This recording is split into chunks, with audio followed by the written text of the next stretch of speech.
Good morning and welcome back to my channel. आशा करी आपनारा सबाई खूब भालो आछेन, आमराओ खूब भालो आछि। आजके हलो बृहस्पतिवार और एखन बाजे सकाल 9टा। तो आजके आमी जेटा देखाबो सेटा हलो आमार मायेर हातेर आमदुध। तो आमार मा किभाबे आमदुध रान्ना करे सेटाई आपनादेरके देखाबो। आपनारा मन दिये देखबेन, पुरो भिडियोटा आपनारा मन दिये देखबेन किन्तु। ताहले चलुन स्टार्ट करा जाक। तो प्रथमे जेटा करते हबे सेटा हलो 150 ग्राम गोविंदभोग चाल नेওয়া হয়েছে এখানে। তো এটাকে ভালো করে জলে ভিজিয়ে রাখতে হবে 1 ঘন্টা। ভালো করে ধুয়ে 1 ঘন্টা জলে ভিজিয়ে রাখতে হবে। তারপরে এরকম একটা নেটে চুবড়িতে করে এটাকে ভালো করে জলটাকে এইরকম একটা পাত্রের নিচে করে ভালো করে ঝরিয়ে নিতে হবে। তো চালটা একদম শুকিয়ে গেলে এটাকে শিলে বা মিক্সিতে আপনারা বাটতে পারেন, তবে এরকম শিলে বেটে নিতে হবে। তো বাটাটা হবে একটু আধ গুঁড়ো, মানে পুরো মিহি করলে হবে না, একটু আধ গুঁড়ো করে এটাকে বেটে নিতে হবে।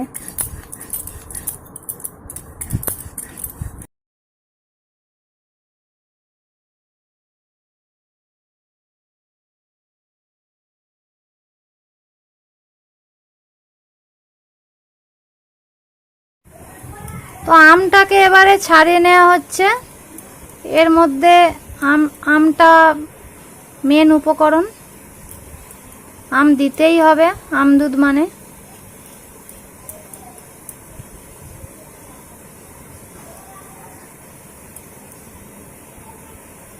এরকম ভাবে আমটাকে ছাড়িয়ে এবারে পিস পিস করে কেটে নিতে হবে আমটাকে।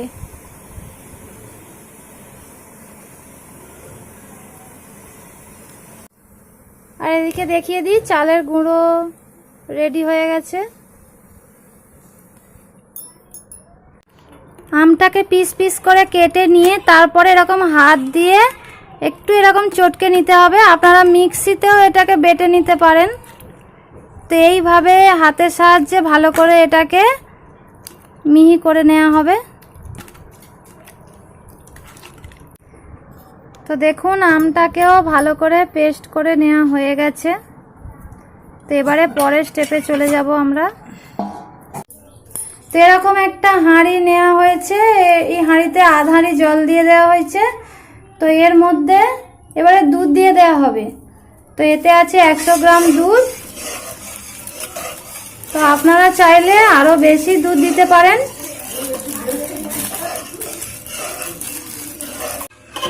এতে গুঁড়ো দুধ দিয়েছে মা, কিন্তু আপনারা চাইলে মাদার ডেয়ারি দুধেও এটা করতে পারেন।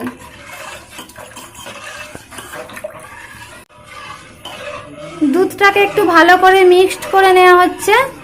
তো দুধটা ভালো করে এতে মিক্সড করে নেওয়া হয়ে গেলে এটাকে একটুখানি ফুটতে দিতে হবে। তো এই চালের গুঁড়োটাতে অল্প একটু জল মিশিয়ে এটাকে একটু জল দিয়ে গুলে নিতে হবে।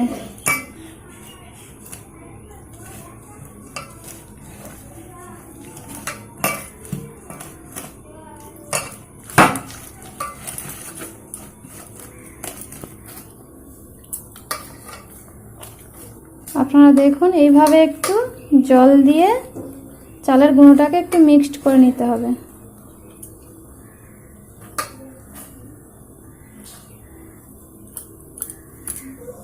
এখানে দুধটা ফুটে গেছে। তো এই চাল গুঁড়ো যেটা জল দিয়ে মা গুলে রেখেছে সেটা এবারে দিয়ে দিচ্ছে এই দুধের মধ্যে। এইভাবে দিয়ে দিতে হবে।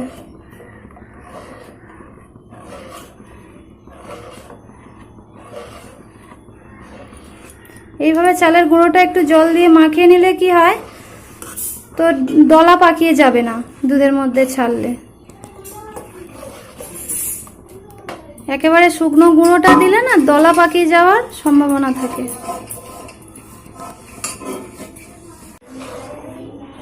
তারপরে এইভাবে একটু চালের গুঁড়োটা দিয়ে এইভাবে একটু নাড়তে হবে। এবার চালটা একটু সামান্য সিদ্ধ হতে দিতে হবে। চালের গুঁড়োটা একটু সিদ্ধ হতে লাগবে ওই 5 মিনিট, মা 10-15 মিনিট এটা একটু ফুটবে। একটু কম আছে, জালটা একটু কম করে এটাকে 15 মিনিট ফোটাতে হবে। এইভাবে ঘন ঘন নেড়ে যেতে হবে যাতে তলায় বসে না যায়, তলায় কিন্তু লেগে যাওয়ার সম্ভাবনা থাকে, তাই জন্য ঘন ঘন নাড়তে হবে।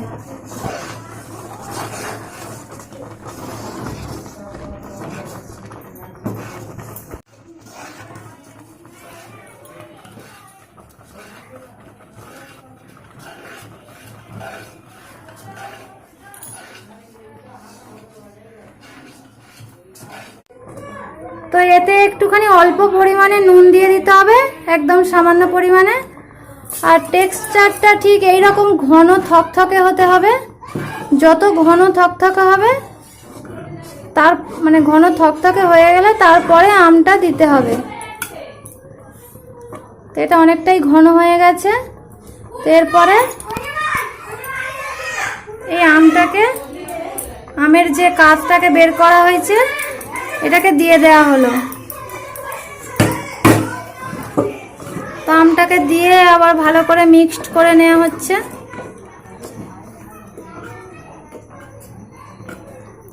এইভাবে ভালো করে মিক্সড করে নিতে হবে। তো আমটা দেওয়ার পরে একটু জল জল হয়ে যাবে।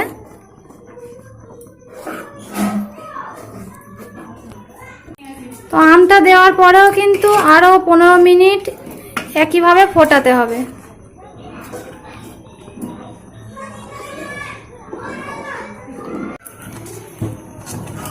আমটা দিয়েও এইভাবে ঘন ঘন নাড়তে হবে, না হলে তলায় লেগে যাবে। তো 15 মিনিট ফোটানো হয়ে গেছে। তো আম আর চালের গুঁড়ো ভালো মতন সিদ্ধ হয়ে গেছে। তো এর মধ্যে এবারে চিনি অ্যাড করা হবে। তো আপনারা চিনি যে যেমন মিষ্টি পছন্দ করেন তেমন পরিমাণ চিনি অ্যাড করবেন।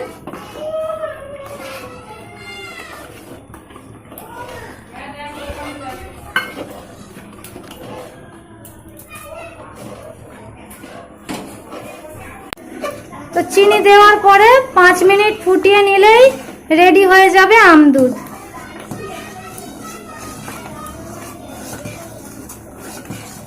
তো আম দুধ আমাদের রেডি হয়ে গেছে। গ্যাসের ফ্লেমটাকে অফ করে দেওয়া হয়েছে।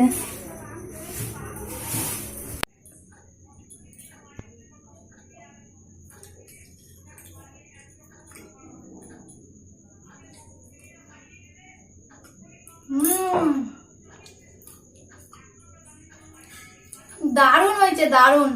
মায়ের হাতের এই আম দুধ না খুব সুন্দর টেস্ট হয়। তো আমার মা যেইভাবে বানালো, যেভাবে আমি দেখালাম সেইভাবে আপনারা করে একবার হলেও খেয়ে দেখবেন। দারুণ লাগে, খুব সুন্দর লাগে খেতে। একবার করে খেয়ে দেখবেন।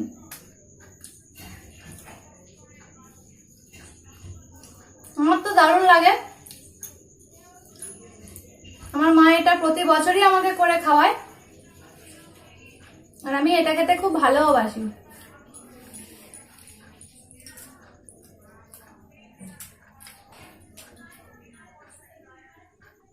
তাহলে আপনারা এরকম করে খাবেন। আজকের ব্লগটা এখানেই শেষ করছি। আপনারা সবাই খুব খুব খুব ভালো থাকবেন, নিজের শরীরের খেয়াল রাখবেন। টাটা।